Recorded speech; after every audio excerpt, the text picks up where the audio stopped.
এই জন্য আমাদের আলেমদের এক থাকার দরকার আছে না নাই? বাংলাদেশের একজন বক্তা জুনায়েদ আল হাবিব, আমি তাকে ভালোবাসতাম, শ্রদ্ধা করতাম। অনেকে আপনারা তাকে চিনে থাকবেন।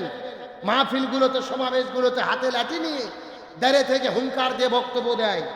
কিন্তু গত 2-3 দিন আগে তিনি বক্তব্য দিয়েছেন যে বাংলাদেশের ইসলামী দলগুলো ঐক্যবদ্ধ হয়ে যাচ্ছে, জামাত ইসলাম চরমোনাই, হেফাজত, খেলাফত মজলিস।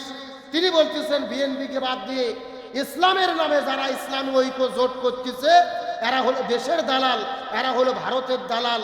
আমরা জুনায়েদ হাবিবকে বলতে চাই, ইসলামী দলগুলি একতাবদ্ধ হচ্ছে, এদেরকে তুমি দালাল বলতেছো, আসলে এরা দালাল না, তুমি হলে সবচাইতে বড় দালাল। একটা এমপি হওয়ার জন্য, ক্ষমতা পাওয়ার জন্য তাম বাংলাদেশের ওলামায়ে কেরামের বিরুদ্ধে তুমি কথা বলতেছো, ইসলামী ঐক্য জোটের বিরুদ্ধে তুমি কথা বলতেছো, মুসলমানদের ঐক্যের বিরুদ্ধে কথা বলতেছো। জেনে রেখো, আমাদের শিক্ষা হলো মুসলমানেরা, ইমানদারেরা যদি একতাবদ্ধ থাকে এদেরকে জালেম শক্তি হারাতে পারে না।